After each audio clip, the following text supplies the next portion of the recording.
मैं जानता हूं तुम मुझसे नाराज हो क्योंकि मैंने तुमसे झूठ बोला है,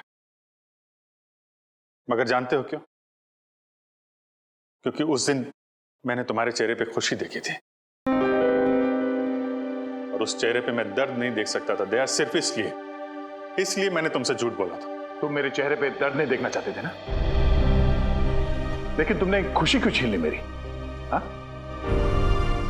तुम जानते थे कि श्रेया से मैं अपने दिल की बात नहीं कह सकता था, मुझ में इतनी हिम्मत नहीं थी, इसलिए मैंने वो सारी बातें उस चिट्ठी में लिख दी और सोचा कि मेरा सबसे अच्छा दोस्त वो चिट्ठी श्रेया तक पहुंचाएगा। मगर इतना सब कुछ हुआ, तुमने वो चिट्ठी उसे नहीं दी। क्यों?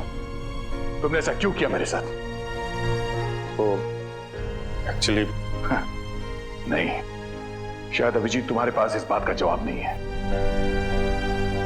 मेरे जवाब की बात नहीं है दया, किसी और का जवाब है जो मैं नहीं दे सकता। किसका जवाब है? मैं नहीं बता सकता दया। अभिजीत, पहेलियों में बातें मत करो, तुम दोस्त हो ना, खुल के बात करो, खुल के बात करो। यार वो बात नहीं है, दोस्ती के लिए तो मैं अपनी जान भी दे सकता हूं। हाँ, झूठ भी बोल सकते हो। क्यों?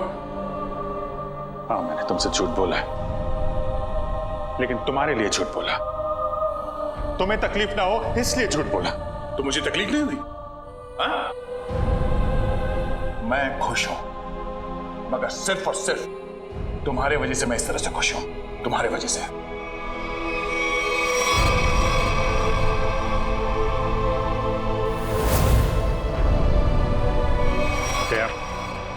एक मिनट यार, प्लीज, ये श्रेया का गुस्सा मुझ पे मत उतारो यार। मैं गुस्सा श्रेया पे नहीं, मुझे गुस्सा तुम पे आ रहा है। क्यों? कसूर क्या है मेरा? यही कि मैं तुम्हें खुश देखना चाहता हूं। अरे यार, सिद्धार्थ वाली बात तुमसे किसने बताई? श्रेया के घर कौन लेके गया था तुम्हें? अरे तुम और श्रेया एक साथ होते तो दुनिया में सबसे ज्यादा खुश मैं होता यार, मैं। मगर श्रेया और मैं एक साथ तो नहीं है ना? हाँ? और मैं खुश भी नहीं हूं। यार अब इन बातों में कुछ रखा नहीं है, भूल जाओ। ठीक है, मैं भूलने के लिए तैयार हूं, मगर मेरे दिल की तसल्ली के लिए एक बार मुझे बता दो, तुमने वो चिट्ठी श्रेया को क्यों नहीं दी? नहीं, वो उसका जवाब मैं अभी नहीं दे सकता दया यार, मुझसे मत पूछो। क्यों ना पूछूं? इस एक सवाल का सीधा असर मेरी आने वाली जिंदगी भी पड़ता है और हमारी दोस्ती पे भी। मतलब अगर इस सवाल का जवाब मैंने नहीं दिया तो हमारी दोस्ती खत्म?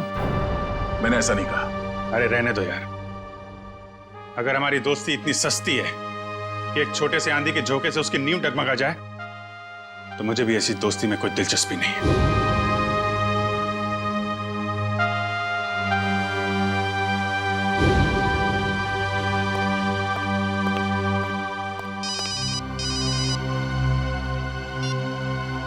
Hello,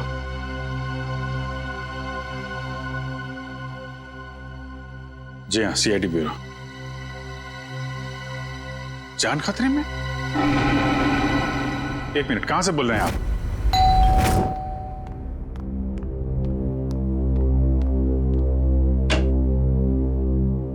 CID? जी हाँ। क्या हुआ आपकी पत्नी के साथ? सर आप बैठिए, मैं सब बताता हूँ। तुम तो कह रहे थे कि तुम्हारी पत्नी मुसीबत में। ये गलत कह रहे हैं, मैं बिल्कुल ठीक ठाक हूँ सर। तुम्हारी हिम्मत कैसी हुई मेरी पत्नी के कपड़े पहनने की? पता नहीं सर इनको क्या हो गया है, बिल्कुल बहकी बहकी सी बातें कर रहे हैं। मिस्टर राहुल, क्या मजाक है ये?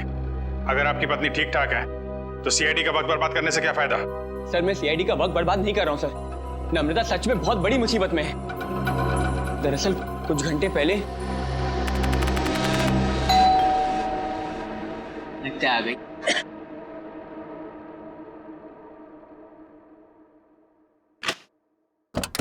हाँ साहब, आपका नया बावर्ची साहब। अरे बॉस, लगता है आप गलत पते पे आ गए। पता भी यही है, घर भी यही है। नम्रता मैम साहब ने मुझे काम पे रखा है खाना बनाने के लिए साहब। कमाल है, नम्रता ने मुझे बताया नहीं क्यों एक नया बावर्ची रख रही है। बोलो साहब, खाने में क्या क्या बनाऊं साहब? अरे वो नम्रता आ जाएगी थोड़ी देर में। वही बता देगी खाने में क्या बनाना है। तब तक एक काम करो, तुम मेरे लिए एक कप चाय बना दो। ठीक है साहब। रसोई कहाँ है साहब? उस तरफ। उस तरफ।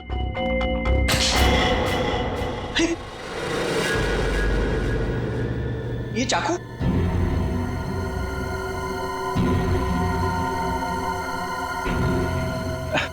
घबराइए मत साहब, इससे मैं फल काटता हूँ, भाजी काटता हूँ साहब, और मांस भी काटता हूँ साहब। ठीक ठीक, तुम जाओ चाय बना। हाँ जाता हूँ साहब, चाय बनाता हूँ साहब। कैसे आदमी को काम पे रख दिया नम्रता ने।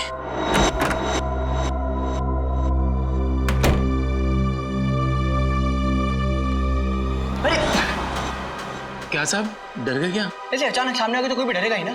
ये लो साहब आपकी कॉफी। मैंने चाय बोली थी। क्या साहब, आपने कॉफी तो मंगाया था साहब, वही लाया हूँ साहब। अरे यार मैंने चाय बोली थी। अरे कैसे बदतमीजी से बात कर रहे हो तुम? अरे एक तो गलती कर रहे हो, ऊपर से बदतमीजी से बात कर रहे हो मेरे साथ। कैसा आदमी रख दिया है। सॉरी डार्लिंग, आने में थोड़ी देरी हो गई। वो मॉल में ना अच्छी से सेल लगी है तो कुछ ज्यादा ही शॉपिंग कर ली। एक्सक्यूज मी, कौन है आप? और यूं घर में कैसे घुसे चली आ रही है? अच्छा जी, मैंने कुछ ज्यादा खर्चा कर दिया तो इसलिए तुम अपनी पत्नी से ऐसे बात करोगे? पत्नी? कौन हो तुम? और नम्रता कहाँ है? तुम्हारे सामने। अच्छा, अब समझ में आया। मेरी पत्नी ने ही कहा है ना तुम्हें मेरे साथ मजाक करने के लिए, है ना? राहुल, तुम्हें क्या हो गया? क्यों बहकी बहकी बातें कर रहे हो? बहुत हो गया ये बकवास। हाँ, कहाँ है नम्रता? मैं अभी नम्रता को फोन करता हूँ।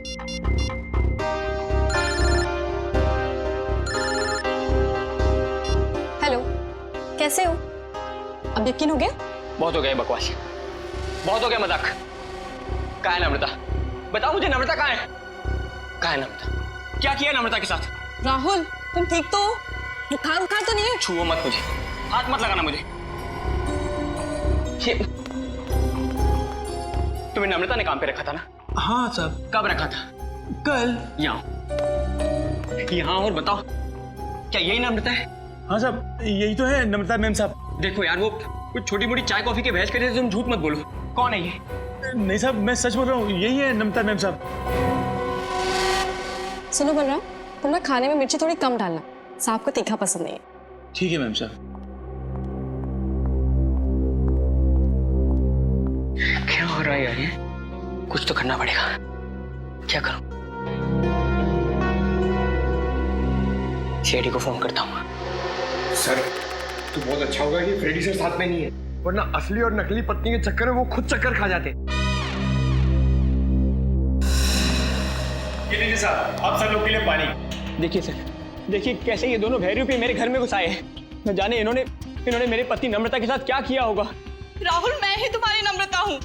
सर आप बेकार की कहानियों में अपना वक्त बर्बाद कर रहे हैं। मैं कल ही इनको एक अच्छे से डॉक्टर के पास लेके जाऊंगी। माफ कीजिएगा सर, जो परेशानी आपको हमारी वजह से हुई। कोई बात नहीं, अब हम लोग यहाँ आ गए हैं तो सारा मामला समझ के ही जाएंगे। मिस्टर राहुल, आपके पास क्या सबूत है कि ये आपकी पत्नी नम्रता नहीं है? सबूत? हाँ है ना सर, मेरी पत्नी की तस्वीरें मेरे फोन में। क्या हो मिस्टर राहुल? ये कैसे हो सकता है? इसमें मेरे और मेरी पत्नी की लगभग 100 तस्वीरें थी, अब एक भी नहीं है। याद आया सर, जब मैं नहाने गया था ना, तो मैंने ये फोन इस टेबल पर रखा था। जरूर इसी ने वो फोटो डिलीट की है सर इसने। मैं कह रहा हूँ। क्या बात कर रहे हैं साहब? मैं इतना महंगा फोन कभी इस्तेमाल ही नहीं किया साहब। फोटो कैसे निकालेगा साहब? सर ये झूठ बोल रहा है सर इसी ने फोटो डिलीट की है। एक मिनट, अगर मोबाइल में फोटो नहीं है तो फिर शादी की तस्वीरें तो होगी ना आपके शादी के एल्बम में? है ना सर, पूरा एल्बम है, मैं अभी लेकर आता हूँ।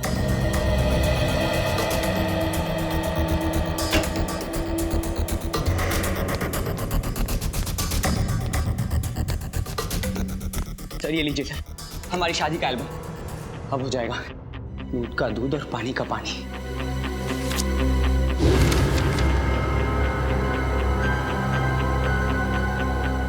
आपका कहना है कि ये आपकी बीवी नम्रता नहीं है? जी सर, ये मेरी पत्नी नहीं है। मेरे ख्याल से आप भी ये एल्बम देख लें तो अच्छा रहेगा।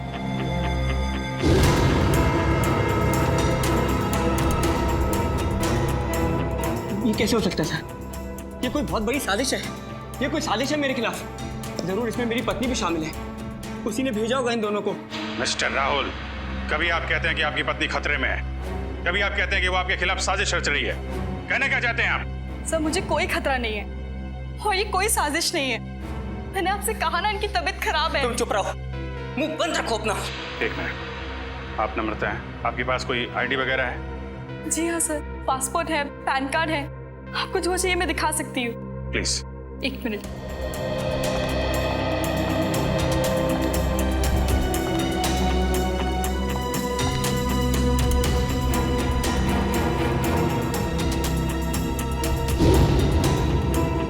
नम्रता, आईडी के हिसाब से तो यही नम्रता है। सर ये भी तो हो सकता है कि इस लड़की का नाम भी नम्रता हो और इसी बात का फायदा उठाकर ये मेरी पत्नी की जगह लेना चाहती हो। सर नाम एक हो सकता है लेकिन जन्मदिन 19 अगस्त 1986। जन्मदिन का भी एक होना ये बहुत ही बड़ा सहयोग है। क्यों राहुल? अच्छा ये बताइए कि आपकी पत्नी का जन्मदिन भी क्या इसी दिन आता है? हाँ सर, तारीख तो वही है पर ये सहयोग भी तो हो सकता है ना सर। ये संयोग है, वो संयोग है। मिस्टर राहुल, हम आपकी बात पे यकीन करें तो करें कैसे और क्यों? सर मैं सच कह रहा हूँ सर, ये झूठ बोल रही है। तुम नम्रता हो ना, तो ये बताओ कि हमारी शादी की सालगिरह कब है? बताओ ना, हमारी शादी की सालगिरह कब है? देखा सर, ये नहीं जानती है, ये झूठ बोल रही है। बताओ ना, हमारी शादी की सालगिरह कब है? 14 फरवरी। सर राहुल मुझसे बहुत प्यार करते हैं।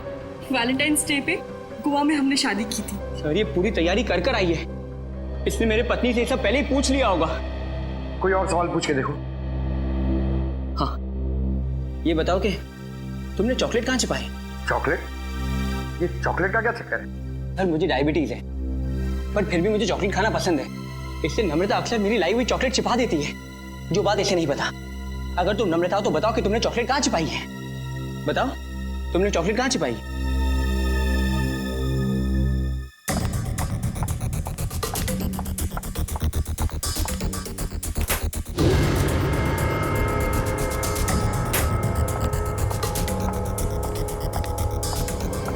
ये रही चॉकलेट।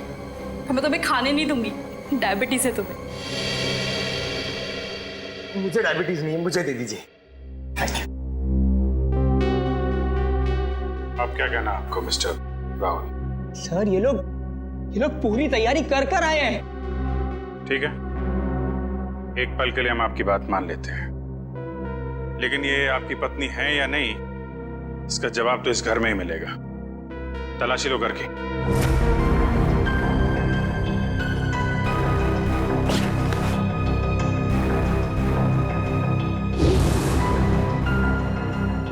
एक काम कीजिए, आप लोग अपने माता पिता को यहाँ बुलाइए, अभी पता चल जाएगा। सर मेरे माँ बाप तो दुनिया में नहीं रहे। सर मेरे भी नहीं है।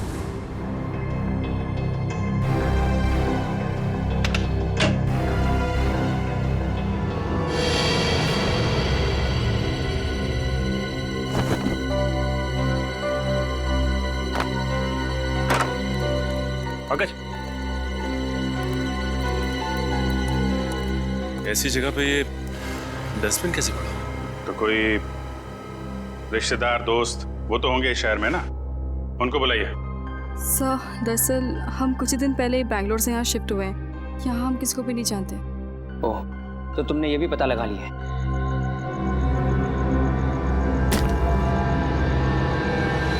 सर!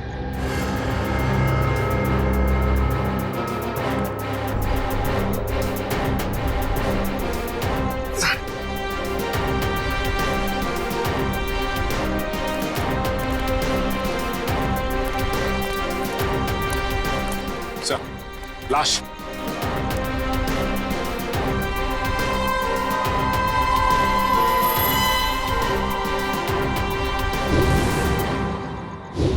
सर ये लाश मेरे घर में? ये कौन सा खेल खेल रहे हो तुम राहुल? पहले पति पत्नी का झगड़ा सुलझाने के लिए यहाँ बुलाया, फिर तुम्हारे घर से एक लाश निकली है। किसकी लाश है ये? सर मुझे कुछ नहीं पता सर। सर मैं इसे जानता भी नहीं। सर मैं भी इसे नहीं जानती। तुम जानते हो? नहीं साहब, मैं नहीं जानता उसको। तो ये देखिए सर, यहाँ इसके सीने पे गोली मारी और इसके गले पे खरोच का निशान भी है। हाँ तो बिल्कुल ताजे हैं, लगता है कुछ घंटों पहले इसे मारा गया है। कोई आईडी वगैरह मिली? एक मिनट।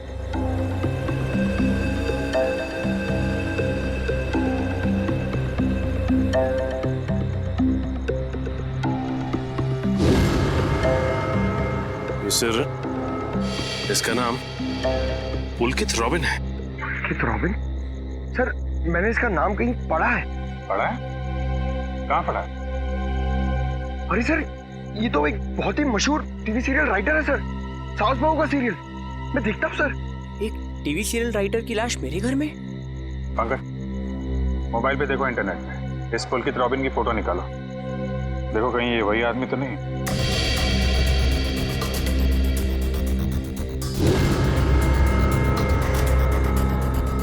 ये तो वही है सर, ये मर गया। अरे वो शो का क्या होगा? मैं तो हर एपिसोड देखता था। अभी अभी एक नया अच्छा ट्रैक चालू हुआ था। सर मैं तो ये सब में फंस नहीं जाऊंगा ना सर? मिस्टर राहुल, तुम्हारे घर से एक लाश मिली है। लाश जब तक खूनी पकड़ा नहीं जाता आप सब लोग हिरासत में रहेंगे। सचिन, घर सीज कर दो और इस पुलकित रॉबिन का एड्रेस निकालो। अब राधिका समीर से कहेगी दूर हो जाओ मेरी नजरों से, मैं तुम्हारी शक्ल भी नहीं देखना चाहती। समीर राधिका की नजरों से दूर हो ना हो, लेकिन हम सीआईडी वाले आपकी नजरों से दूर नहीं होने वाले। CID?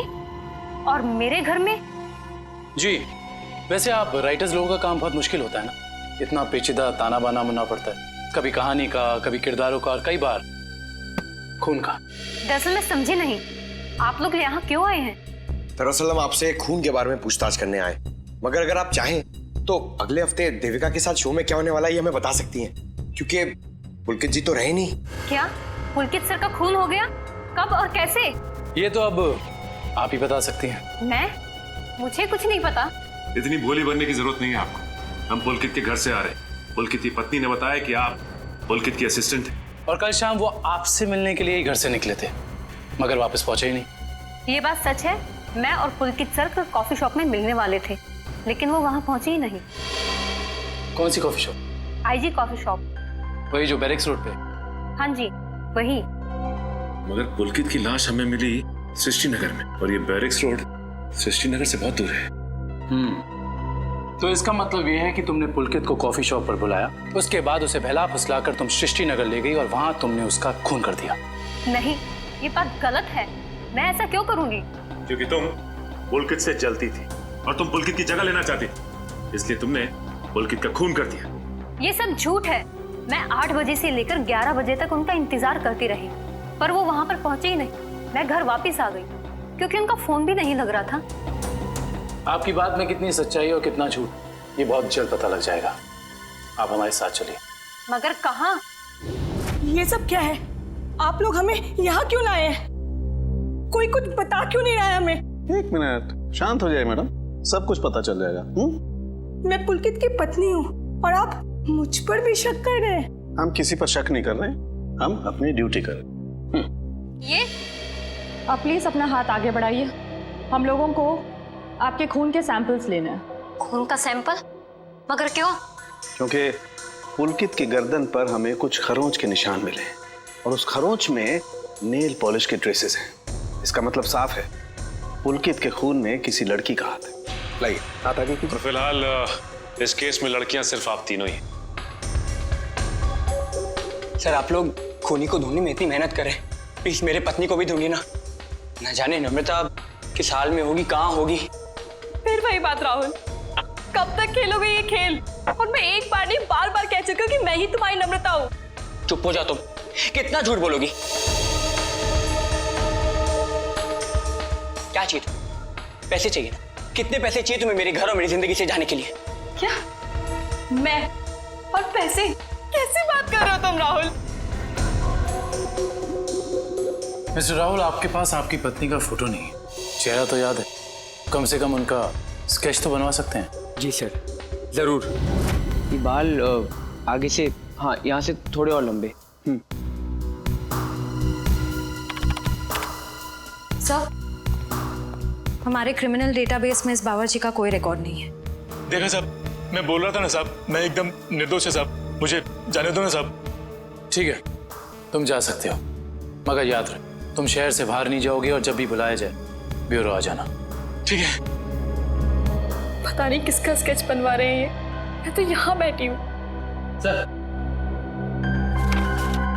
Okay, thank you Paresh. तो राहुल, स्केच ठीक बना? हाँ सर बिल्कुल, यही है मेरी पत्नी नम्रता। और मैं कौन हूँ? इसकी सौतन? पता नहीं सर किस लड़की का चेहरा है ये, किसका चेहरा बनवाया इन्होंने, मुझे तो समझ में नहीं आ रहा। किसकी नजर लगी है हमारी हंसती खेलती जिंदगी को। सर इसके आंसू पे मत जाइए, ये मगरमच्छ के आंसू है। ये इन्हें हथियार बना के मेरे खिलाफ इस्तेमाल करना चाहती है, मुझे फंसाना चाहती है सर। राहुल, अगर तुम्हें मेरे साथ नहीं रहना तो साफ साफ कह दो ना, मैं तुम्हें डिवोर्स दे दूंगी। पर ये सब ड्रामा करने की क्या जरूरत है? सर ये पुलकित के कॉल रिकॉर्ड्स हैं। उसने जेनिफर के साथ में शाम को 5 बजे बात की थी और ठीक 1 घंटे बाद उसे लैंडलाइन नंबर से फोन आया था सर। अच्छा, ये लैंडलाइन नंबर है किसका, कुछ पता किया? हाँ sir, Bhavesh imports and exports नाम है कंपनी का। क्या कहा आपने? Bhavesh imports and exports? हाँ, क्यों? आप इस कंपनी के बारे में जानती हैं? हाँ सर, मैं जानती हूँ। राहुल इसी कंपनी में तो काम करते हैं। आप लोग मेरी तरफ इस तरह क्यों देख रहे हैं? मैंने उसे फोन नहीं किया है सर, मैं तो उस पुलकित को जानता तक नहीं हूँ। बुधवार शाम 6 बजे तुम अपने ऑफिस में थे या नहीं? 6 बजे ठीक तरह याद तो नहीं आ रहा, पर शायद तब तक मैं ऑफिस से निकल गया था सर। देखो राहुल, शायद से तो काम नहीं चलेगा। सर अगर आप लोगों को मेरे पे विश्वास नहीं है तो आप लोग मेरे ऑफिस चल के पूछताछ कर सकते हैं। ठीक है, तो चलकर पूछताछ कर लेते हैं तुम्हारे ऑफिस में, और ये भी पता कर लेते हैं कि जो स्केच तुमने बनाया है ऐसी कोई लड़की है भी या नहीं। एक बार शर्मा जी बस पहुंचा दीजिए, मैंने चेक कर लिया। उन्हें बोलिए टेंडरिंग का प्रोसेस चालू था। अरे राहुल, तुम यहाँ पर इस वक्त और आज ऑफिस नहीं है? और ये लोग कौन है? सर ये लोग सीआईडी से। सीआईडी? जी सर। क्या बात है, बताओ। क्या बताऊं सर, मैं एक बहुत बड़ी मुश्किल में फंस गया हूँ। कैसी मुसीबत? लाश मिली इनके घर के बैकयार्ड से। व्हाट? ये मैं क्या सुन रहा हूँ? कहीं तुम्हारा इसमें कोई हाथ तो नहीं है? नहीं सर, मेरा इसमें कोई हाथ नहीं है। मैं तो उस पुलकित रॉबिन नाम के आदमी को जानता तक नहीं जिसकी लाश मेरे घर से मिली है। मिस्टर भावेश, आप अपने जरा सारे स्टाफ को बुलाएंगे। सुमित,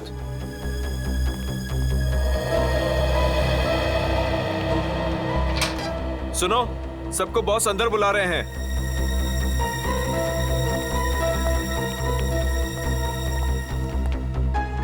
इस फोटो को देखिए, ये आदमी पुलकित है जिसकी लाश हमें राहुल के घर से मिली। कोई पहचानता है इसे? जरा ध्यान से देखिए, टीवी सीरियल लिखते थे। आप इसे पहचानते हैं या इनसे जुड़े किसी आदमी को जिनका इनके साथ संबंध हो? ऐसा तो हो नहीं सकता कि आप में से कोई भी इन्हें नहीं जानता, क्योंकि आपके ऑफिस के लैंडलाइन से फोन किया गया था शाम को 6 बजे बुधवार। व्हाट? तो शायद राहुल ने किया होगा। मैं क्यों फोन करूंगा सर, मैं तो उसे जानता भी नहीं। और ऐसा भी तो हो सकता है कि इसी ऑफिस से किसी और ने फोन किया हो। और तो और सर, मैं तो जिस घर में रहता हूँ घर भी मुझे ऑफिस की तरफ से मिला है। Interesting, very interesting. आप में से किसी को याद है कि बुधवार को राहुल कितने बजे तक ऑफिस में था? हाँ सर, 5:30 बजे तक। 5:30 बजे, और पुलकित को फोन किया गया 6 बजे। हरीश जी, बहुत बहुत शुक्रिया हमारी दुविधा दूर करने के लिए। Thank you. हरीश, क्या तुम मेरा एक काम और करोगे? हाँ बोलो। तुम्हें याद है तुम वो इम्पोर्टेंट पेपर्स लेकर मेरे घर आए थे? हाँ याद है। तब तुम मेरे पत्नी नम्रता को मिले थे ना? हाँ राहुल, लेकिन उस बात का इस खून से क्या लेना देना है? लेना देना है, क्योंकि एक अनजान औरत मेरे घर में घुस आई है और मेरे पत्नी होने का नाटक कर रही है। क्या तुम प्लीज उसे चल के मेरे लिए पहचान सकते हो? हाँ श्योर। कहाँ है वो औरत? नीचे हमारी गाड़ी में बैठी हुई, आइए हमारे साथ। देखना सर, अब इस औरत का भांडा फूट जाएगा। धीरज रखिए, अभी पता चल जाएगा।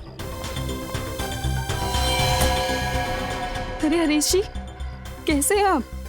हेलो नम्रता, मैं ठीक हूँ, तुम कैसी हो? क्या बताओ, पता नहीं राहुल को क्या हो गया। हरीश, ये तुम क्या कह रहे हो यार? ये मेरी पत्नी नम्रता नहीं है। व्हाट? ये कैसी बात कर रहे हो राहुल? यही तो नम्रता है, तुम्हारी पत्नी, जिससे तुमने मुझे मिलवाया था। अब क्या कहना है मिस्टर राहुल आपका? है कोई जवाब आपके पास? हरीश, लगता है तुम्हारी आंखों का नंबर बढ़ गया है। जाके अपनी आंखें टेस्ट करवाओ। तुम एक ही बार मिले इसलिए शायद इसे पहचान नहीं पा रहे हो। हाँ मिस्टर राहुल, मेरे चश्मे का नंबर जरूर बढ़ गया है, लेकिन मेरी याददाश्त कमजोर नहीं हुई है। यही नम्रता है। यकीन नहीं होता ये सब में तुम भी शामिल हो। सर मैं कह रहा हूँ पुलकित के खून में ना इसी का हाथ है। अरे ये कैसी बात कर रहे हो राहुल, तुम्हारा दिमाग खराब हो गया है? सर ये झूठ बोल रहा है। मैं ठीक कह रहा हूँ सर। राहुल, ठीक और गलत का फैसला हम लोग करेंगे, आप नहीं। सर मैं आपको कुछ बताना चाहती हूँ। सर कुछ साल पहले राहुल को एक मानसिक बीमारी थी और शायद उन्हें वो बीमारी वापस हो गई है। क्या? इतनी बड़ी बात तुमने हमसे छुपाई क्यों? ये भी पता कर आई हो तुम? सर ये सच है कि मुझे बीमारी थी, पर अब मैं बिल्कुल ठीक हूँ। अब चाहे तो बैंगलोर में मेरे साइकियाट्रिस्ट से बात कर सकते हैं। हाँ सर, मैं भी वही कह रही हूँ। ये बिल्कुल ठीक हो गए थे, पर शायद इन्हें दोबारा दौड़ना पड़ रहा है। ये मुझे पहचानने से इनकार कर रहे हैं। सर शायद इन्होंने ही पुलकित को मारा होगा। चुप हो जाओ तुम। एक तो मेरी बीवी को गायब कर दिया, ऊपर से मेरे पे झूठा इल्जाम लगा रही है। मैं इसे जान से मार दूंगा। पीछे हो। क्या बिगाड़ा है मैंने राहुल तुम्हारा? सर प्लीज राहुल को अपनी कस्टडी में ले लीजिए। सर देखिए ना, अपनी पत्नी को दिन दहाड़े जान से मारने की धमकी दे रहा है ये। पुलकित का खून राहुल ने किया है या किसी और ने, इसका पता तो हम लगा ही लेंगे। मगर ऐसा तो हो नहीं सकता कि पुलकित को मरते हुए किसी ने देखा या सुना ना हो। उस मोहल्ले के लोगों से पूछताछ करनी होगी। सर आसपास के सभी घरों में हमने पूछताछ कर ली है, बस ये एक आखिरी घर बाकी है। चलो यहाँ भी पूछ के देखते हैं। संभल के।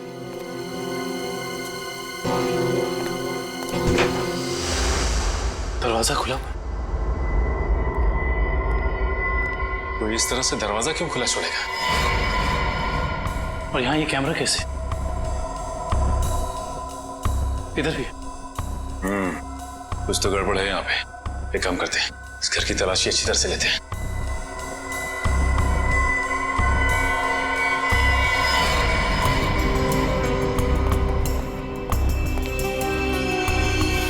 सर जल्दी आइए।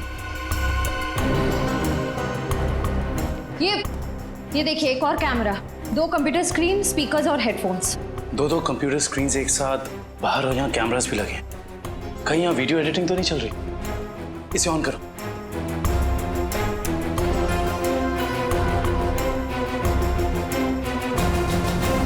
हाँ साहब, आपका नया बावर्ची साहब।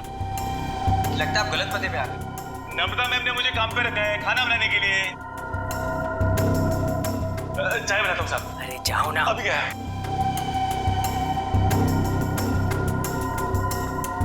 सॉरी डार्लिंग, आने में देर हो गई। वो मॉल में ना सेल लगी थी तो कुछ ज्यादा ही शॉपिंग करनी। माय गॉड, तो कैमरा लगा के राहुल के घर पे नजर रखे हुए। क्या हुआ आपकी पत्नी के साथ?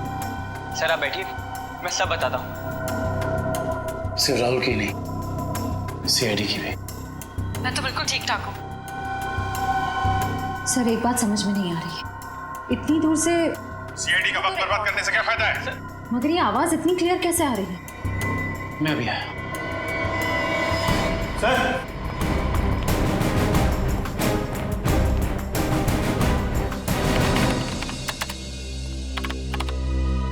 एक काम करते हैं, इस जगह को अच्छी तरह से छान मारते हैं। हो सकता है यहाँ कुछ मिल जाए। हाँ?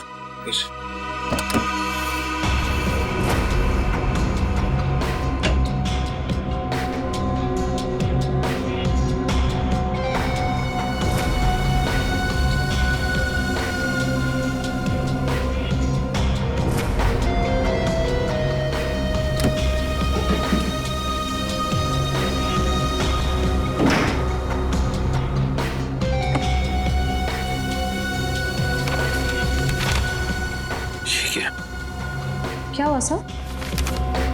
ये देखो जमीन के पेपर्स, ये घर किसी गिरधारी के नाम पे है।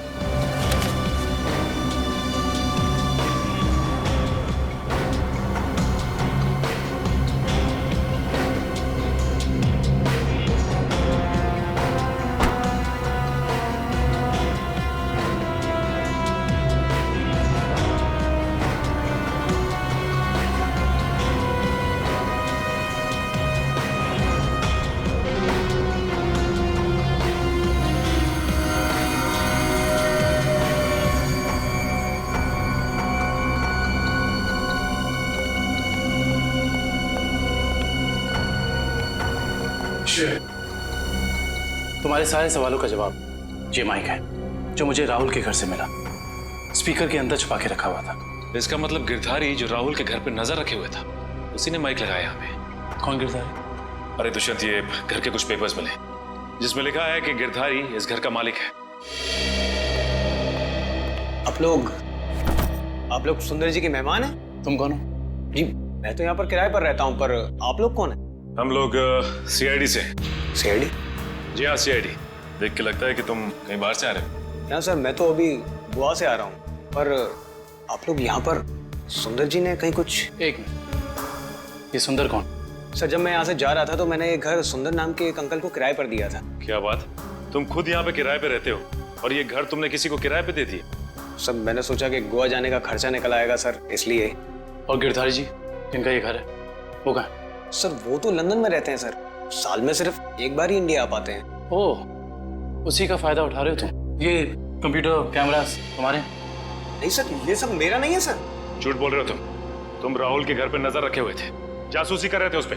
जासूसी? सर मैं राहुल के ऊपर जासूसी नहीं कर रहा था सर। देखो, हमने रिकॉर्डिंग देख ली है, सच सच बताओ। मैडम मैं तो कॉलेज में पढ़ता हूँ, इतनी सारी महंगी चीजें मैं कहाँ से लाऊंगा? तो फिर ये सारी की सारी चीजें किसकी है? उस आदमी की जिसे तुमने किराए पे रखा हुआ, सुंदर? सर हो सकता है सर। नंबर दो सुंदर का। सर पिछले हफ्ते गोवा में मेरा मोबाइल चोरी हो गया था, तो तुम्हारे सारे नंबर्स चले गए। जी बहुत अच्छा बहाना है। अपना मोबाइल नंबर दो, सुंदर का नंबर हम तुम्हारे मोबाइल रिकॉर्ड से निकाल लेंगे। सर सालुंके सर की डीएनए रिपोर्ट आ गई है। पुलकित के खरोचों में जो नेल पॉलिश के अंश मिले थे वो ना ही नम्रता के थे, ना ही संजना के और ना ही जेनिफर के। मतलब इस केस में कोई और औरत भी शामिल है? सर हो सकता है वो स्केच वाली औरत हो जिससे राहुल अपनी बीवी कह रहा है। हो सकता है। जब तक हमें उस औरत के बारे में कुछ पता नहीं चल जाता, कुछ कह नहीं सकते। क्या हुआ, उस नेल पेंट के बारे में कुछ पता चला क्या?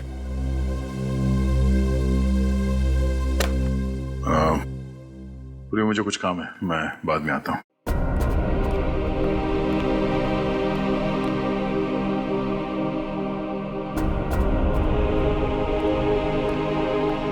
सर जतिन के फोन रिकॉर्ड्स चेक करिए। सुंदर का नंबर तो नहीं मिला, मगर किसी मनीष नाम के आदमी का नंबर मिला है। करता क्या है मनीष? सर कैमरास और रीडिंग मशीन किराए पे देता है। मनीष? इस मनीष से मिलना पड़ेगा। सर यही है वो सुंदर अंकल जिन्हें मैंने अपना घर किराए पे दिया था। कौन सुंदर?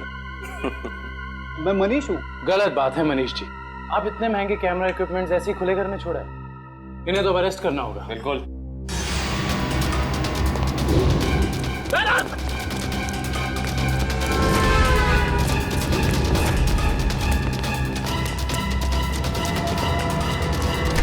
अरे रुको रुको रुको मनीष, कहाँ भाग के जा रहे हो?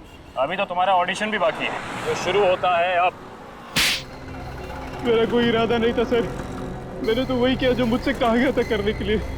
जिसने मेरे दुकान से कैमरा और एडिटिंग मशीन किराए पे लिया था, उसी ने मुझसे कहा था ये सब करने के लिए।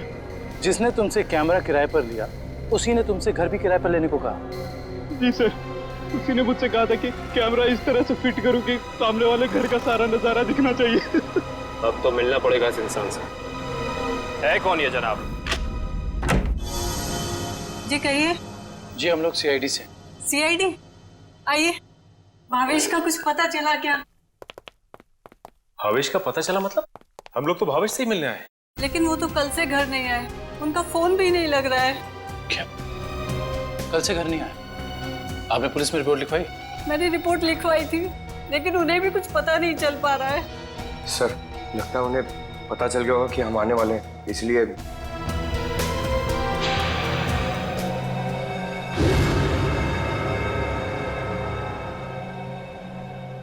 एक मिनट, क्या ये आपके पति भावेश है?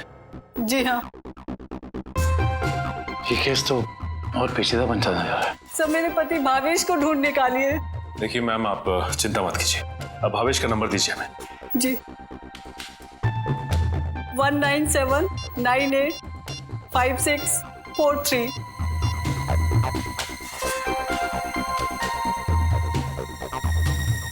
भावेश का फोन तो ऑफ आ रहा है। पंकज, भावेश के फोन के IMEI नंबर से पता करो कि उसका मोबाइल इस वक्त कहाँ है।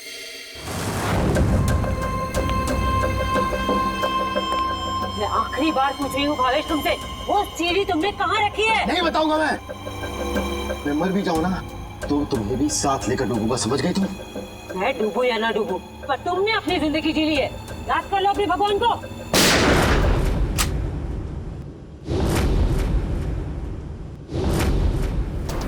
बस मुन्नी दुरेली, बहुत मचा रही आतंक।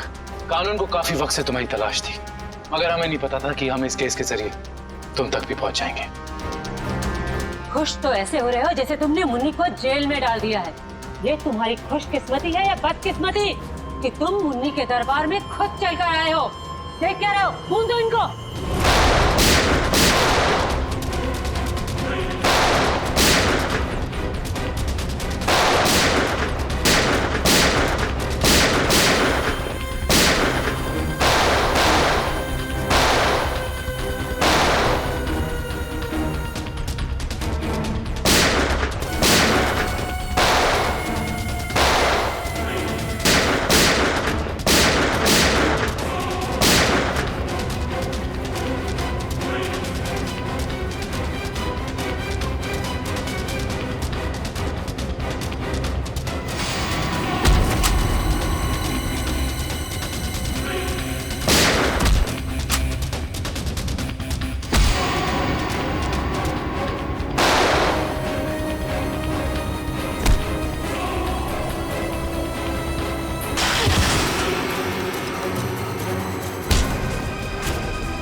मुझे भावेश ने नम्रता को अगवा करने के लिए कहा था।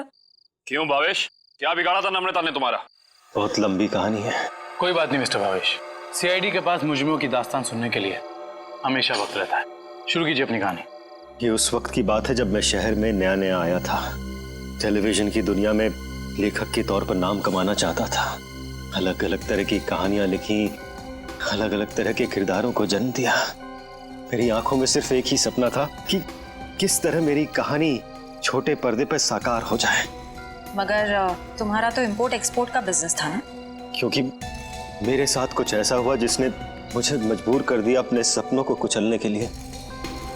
जिसके साथ मैं किराए के घर में रहता था, जिसे मैं अपना दोस्त समझता था, उसने मुझे धोखा दिया। उसने मेरी कहानी चुराई और एक चैनल में बेच दी और रातों रात अमीर बन गया। हर तरफ उसी के चर्चे, उसी की बातें। मैं ये सदमा बर्दाश्त नहीं कर पाया और फिर मैंने अपने करियर को नई दिशा दी और भावेश इंपोर्ट एक्सपोर्ट का बिजनेस शुरू कर दिया। मगर इस सब का मेरी किडनैपिंग से क्या लेना देना है? ये बात सच है कि मैंने अपनी लाइन बदल दी थी, लेकिन ये भी सच है कि मेरे अंदर एक राइटर छुपा हुआ है। टेलीविजन में कुछ कर गुजरने का जुनून है मेरे अंदर। मैंने वापस कलम उठाई और एक अनोखे रियलिटी शो का कॉन्सेप्ट लिख डाला, जिसमें पति पत्नी में से किसी एक की जगह एक अजनबी अगर उनके घर आ जाए तो फिर उस पार्टनर की क्या प्रतिक्रिया होगी। इस तरह का रियलिटी शो लिखा था मैंने। क्या ये सब एक रियलिटी शो था? चैनल को मेरा कॉन्सेप्ट बहुत अच्छा लगा, लेकिन वो ये जानना चाहते थे कि इसे पर्दे पे कैसे उतारा जाए। तो मैंने एक पायलट एपिसोड बनाने के बारे में सोचा और एक्सपेरिमेंट के तौर पर मैंने अपनी कंपनी में आए हुए नए एम्प्लॉय राहुल को शामिल किया। वाह, कमाल है। अगर तुम एक रियलिटी शो ही बनाना चाहते थे तो एक जायज ढंग से भी बना सकते थे। फिर कानून को अपने हाथ में लेने की क्या जरूरत थी तुम्हें? मैंने कोशिश तो की थी जायज तरीके से करने की, लेकिन किसी ने मेरी मदद नहीं की। तो मैंने सोचा कि क्यों ना कुछ दिनों के लिए नम्रता को अगवा कर लिया जाए और फिर मैं अपने दो कलाकारों बावर्ची और नकली नम्रता को उसके घर भेज दूंगा और काम होने के बाद असली अमृता को फिर उसके घर भेज देता। और इसमें वो टीवी राइटर पुलकित रॉबिन, वो कहां से आ गया? पुलकित रॉबिन ही वो शख्स है जिसने मेरे आइडियाज, मेरी कहानी चुराई और मशहूर हो गया। उसे पता चल गया था कि मैं चैनल में कुछ बड़ा रियलिटी शो का आइडिया लेकर जाने वाला हूँ। बस उसी की जासूसी करने के लिए यहाँ पर आया हूँ। आज तो पता लगाना ही पड़ेगा कि भावेश कौन सा बड़ा कंसेप्ट चैनल वाले को बेचने वाला है।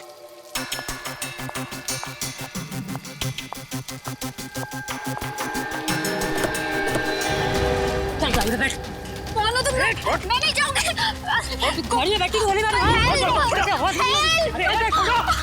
छोड़ो मुझे। ऐसा आवाज नहीं होगी। क्या कर रहे हैं तुम लोग? छोड़ो उसको। क्या कर रहे हैं तुम लोग? छोड़ो। बेवजह मारा गया। अब तू भी यही चाहती है? बैठ। छोड़ दो मुझे। मैं इसको लेकर जाती हूँ, तुम इसको ठिकाने लगाओ।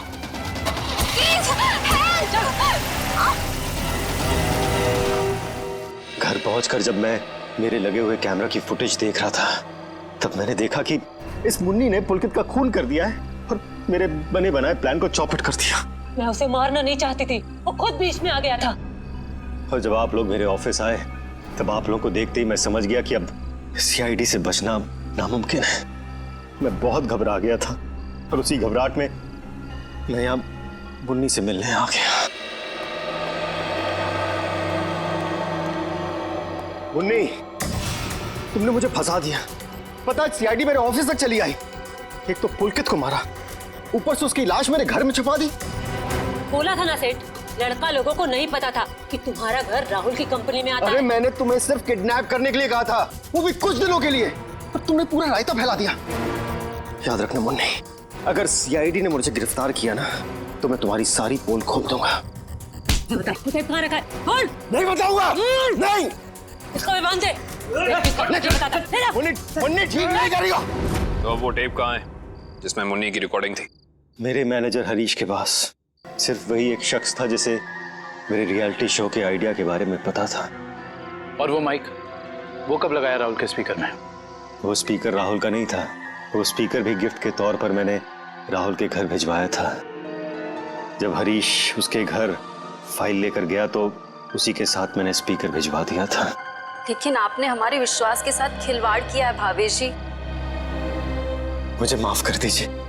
मैं तो बस ये सोच रहा था कि टेलीविजन में मुझे नाम कमाने का इससे अच्छा मौका नहीं मिलेगा, बस इसीलिए मैंने ये सब कुछ किया। मुन्नी को तो फांसी होएगी, तुम्हारा जुर्म भी कुछ कम नहीं है भावेश। बिल्कुल, क्योंकि मिस्टर भावेश आपने एक किडनैपिंग करवाई और उस दौरान एक आदमी का खून हुआ है। आपके भविष्य का फैसला तो अब अदालत करेगी। सर क्या हुआ है? आप लोग मुझे बता क्यों नहीं रहे? जरा रुको, अभी पता चल जाएगा।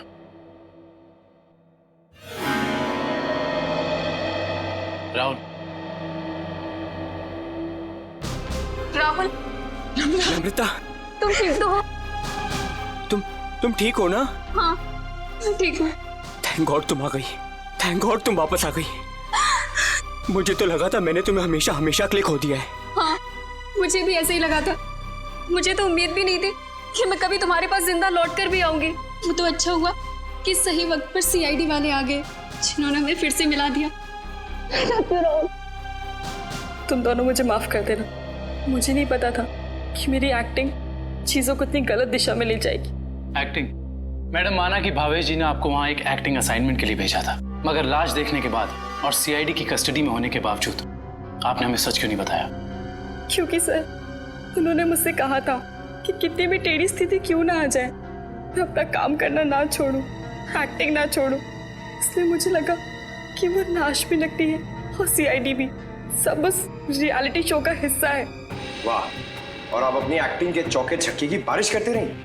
मुझे माफ कर दीजिएगा सर, पर आपको तो पता है ना कि एक नए एक्टर के लिए टीवी और फिल्मों की दुनिया में पाँव जमाना कितना मुश्किल है। इसलिए मैं कोई गलती करना नहीं चाहती थी, इसलिए मैं एक्टिंग करती रही। अब आप लोग मुझे जो सजा देना चाहें मुझे मंजूर है। सर रहने दीजिए ना सर, अब मुझे मेरी नम्रता मिल गई और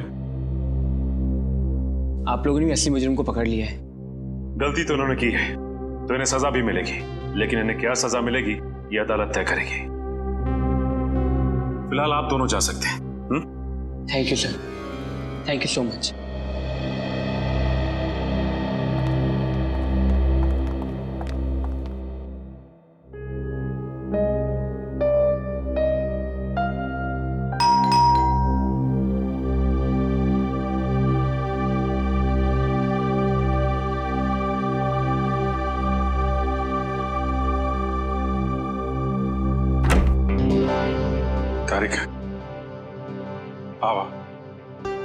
अच्छा हुआ तुम आ गई। सब ठीक है ना अभिजीत? नहीं, इस वक्त बुलाया इसलिए पूछ रही थी। नहीं वो एक्चुअली मुझे तुमसे कुछ जरूरी बात करनी थी। कितने परेशान लग रहे हो, क्या बात है? एक्चुअली समझ नहीं पा रहा हूँ मैं तुमसे कैसे बताऊं।